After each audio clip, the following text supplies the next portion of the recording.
Hi guys, welcome. Salut les gars, bienvenue sur ma nouvelle vidéo. Aujourd'hui je vais vous raconter comment j'ai rencontré un énorme succès à Hollywood.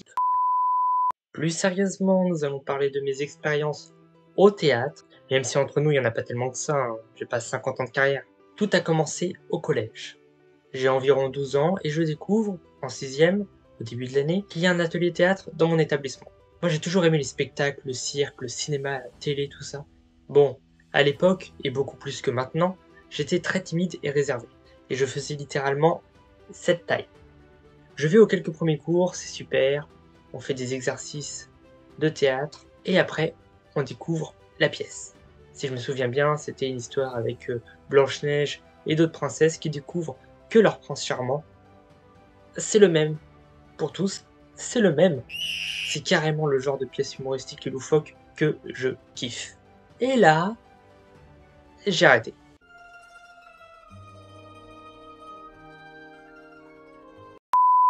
C'est plusieurs choses accumulées. Comme je l'ai dit, j'étais très timide, très réservé, très dur de s'adapter au collège. Plusieurs choses accumulées ont fait que j'ai arrêté après quelques séances. Et c'est comme ça que j'ai abandonné le théâtre. À tout jamais. Ou plutôt jusqu'à l'année d'après. En effet, l'année suivante, j'ai décidé de reprendre le théâtre. Cette fois-ci, je me suis dit, je vais y aller jusqu'au bout. Parce que c'est notre projet! Et c'est ce que j'ai fait. C'était une pièce sur les pirates, ça s'appelait Les Flibustiers de la Lune Vague et c'était écrit par le prof de théâtre. Scénario aussi génial et drôle. Mais là encore, j'étais timide, réservé et je pense que je me suis pas donné assez à fond. J'ai eu le rôle du pirate joueur de flûte. D'ailleurs, je jouais pas vraiment de la flûte, je faisais semblant et l'ingé son, le prof de théâtre, il mettait dans les haut-parleurs un son de flûte. On a fait plusieurs représentations dans un super théâtre et ça, c'était génial. Jusqu'à ce que je fasse un move un peu... bon, c'est pas dramatique, mais disons que j'étais un peu frustré de n'apparaître que quelques minutes dans la pièce et de faire quasiment que jouer de la flûte. Enfin bref, il y avait une scène où il y a quelques pirates qui se planquent et qui espionnent d'autres personnages, enfin voilà. Et moi, j'ai l'idée de jouer les figurants improvisés. Je répète qu'on a fait des répétitions, répétition,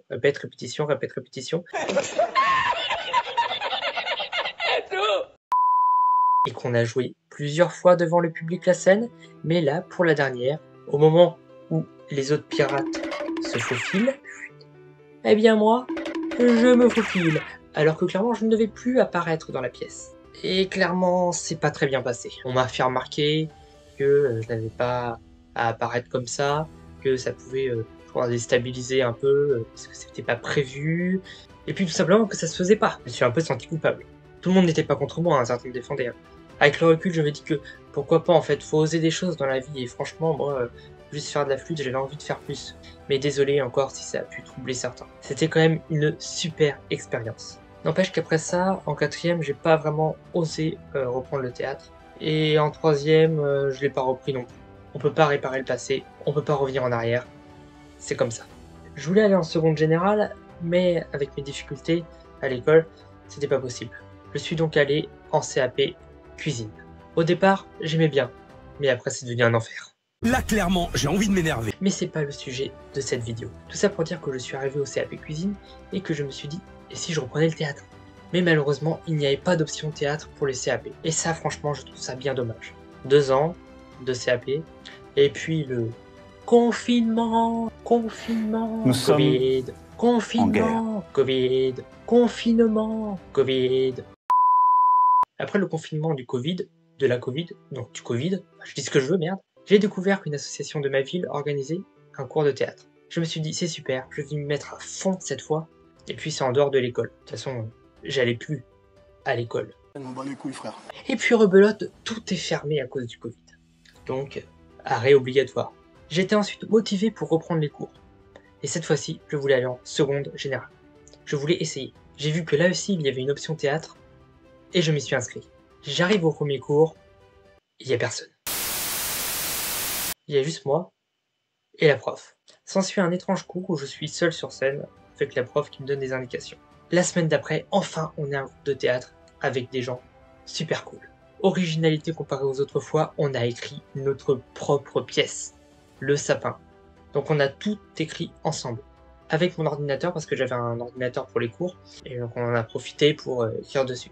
Ça mélangeait Noël, féerie, créatures magiques, princesses, Disney. Il y a une partie qui se passait dans un monde imaginaire un peu, et une partie qui se passait dans un internat très dur.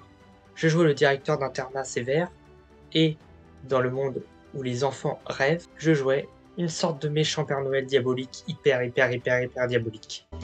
Ça fait beaucoup là, non? Franchement, c'était fun. On était complètement autonome, avec quand même l'aide de la prof, et on a commencé à mettre en scène. Mais la prof, c'était une prof remplaçante, et ensuite on a eu la vraie prof. Ah! Et là, on est parti sur autre chose. On a fait Ça va. Ça va de Jean-Claude Grimbert, qui est une pièce spéciale vu qu'il y a plusieurs scénettes. Pouce, je précise, scénettes qui n'étaient pas du tout liées les unes aux autres. Ce qui paraît logique. Et avec nous, la prof, après, elle a complètement adapté ça. Et alors moi, j'avais un rôle qui n'était pas du tout dans les scénettes. Finalement, c'était un personnage qui me ressemblait. Timide, discret. Il avait la particularité de parler avec des pancartes. Comme celle-ci, que j'ai gardée, 16 sur 20 prometteur. Et j'avais aussi une pancarte avec marqué en gros « Ça va ?» le titre de la pièce, et quelque part dans mes affaires. Je suis content d'avoir pu garder ces affiches. Il est content. Il y avait une scène très émouvante où je tenais la pancarte « Ça va ?» Les autres, ils passaient, hop, sans me regarder, avec une musique triste. Et là, il y a un personnage qui vient, qui essaye de m'accoster. Moi, je suis comme ça avec ma pancarte. Hop, elle va de l'autre côté, etc. Et ensuite, eh bien, je finis par sortir de la scène et par partir par une porte. Ensuite, il y a une autre scène où je suis au bout d'un couloir et où, pareil, elle essaie de m'accoster. Ça crée quelque chose de comique, puis ça passe à une autre scénette. Et à la fin, on me voit aussi avec la pancarte où je donne comme note au spectacle. Bon, après, je résume, hein, je dis pas tout ce qu'il y avait, mais c'était vraiment quelque chose de super sympa. Et franchement, je trouvais qu'on formait une super équipe avec les autres du groupe. Et là, stop. Pourquoi stop? Parce que j'ai dû arrêter le lycée, c'était trop dur pour moi les cours. Et en plus, on m'avait retiré mon ordinateur, et donc j'avais pas pu continuer. J'avais un peu les boules. Mais est-ce que vous vous rappelez de ce groupe de théâtre dont je vous avais parlé? Une association de ma ville. Et bien après, j'y suis retourné, et on a joué une pièce qui s'appelait L'Atelier. Et j'étais vraiment dans les plus jeunes. Genre, j'étais le deuxième plus jeune, et ensuite, eh bien, tous les autres, ils avaient au moins 90 ans. Non, je rigole. Et là, on a formé, et on forme toujours, un super groupe, puisque je fais toujours du théâtre avec eux. Ce que j'ai beaucoup aimé, c'est qu'on a fait aussi beaucoup d'improvisation théâtrale, que j'avais pas fait forcément les autres années. Improviser des petites scénettes avec une idée de base, il y avait des contraintes des fois, et c'était sympa. Et puis ensuite, on a joué L'Atelier. Une autre pièce de Jean-Claude Grimbert, encore lui, après Ça va. Comme par hasard, encore Jean-Claude Grimbert.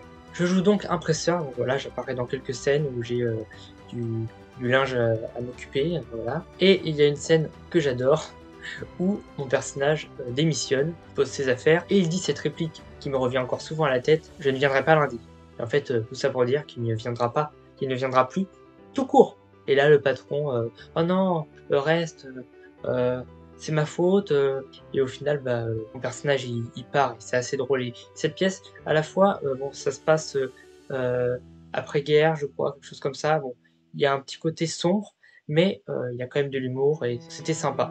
Mais j'ai fait une sorte de dépression, donc j'ai loupé certains cours, et vraiment, j'étais pas bien pendant une période, mais au final, la représentation s'est bien passée.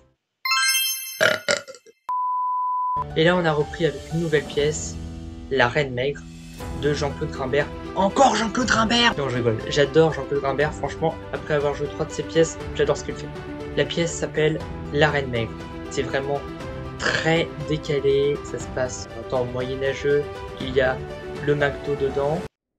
Bon, je vais pas tout raconter parce que certains qui regardent cette vidéo iront nous voir le 8 juin à Pont. Cette fois-ci, j'essaie vraiment de faire au mieux. Je suis moins dans une phase sombre. Je suis allé à pratiquement tous les cours. J'en ai loupé pratiquement aucun, à part une ou deux fois où j'étais malade. Et j'essaie de me surpasser. J'ai oublié quelque chose. Vous avez peut-être vu ma vidéo avec Axel Bright, où j'ai fait un faux documentaire fictif sur lui. C'est un baron de la mafia médiatique. Vous pouvez aller voir cette vidéo humoristique. Le lien est dans la description. Pourquoi je parle d'Axel? Bah en fait, c'est parce que j'adore ce type, franchement, c'est quelqu'un de génial. Plus sérieusement, il fait aussi du théâtre, et l'année dernière, donc, il faisait un spectacle qui s'appelait Pinocchio et Barbie. Et dans leur pièce, il fallait qu'il y ait à un moment 2 enregistrements vocaux. Et il m'a montré un texte avec ce que devait dire une mamie et un journaliste, et donc j'ai interprété ça. Donc voilà, en plus de jouer intégralement dans une pièce l'année dernière, j'ai joué dans une pièce de théâtre sans y être, et c'était génial à faire aussi. Donc voilà, merci Axel de m'avoir proposé ça, et c'était un plaisir d'aider. C'est super mignon. Je rappelle, allez voir notre documentaire fictif, c'était super de faire une vidéo avec Axel, ce type qui est vraiment quelqu'un de génial. Je fais aussi de la web radio avec lui, donc allez voir sa web radio qui s'appelle arrête Express Radio, voilà. En conclusion, j'adore le théâtre, même si ça a été un parcours un peu... Mais je compte encore continuer et faire du théâtre, et j'espère un jour faire du cinéma, faire tout ce qui touche à ça, toute ma vie, jusqu'à mon décès. C'était Rémi, je vous dis à bientôt, bye.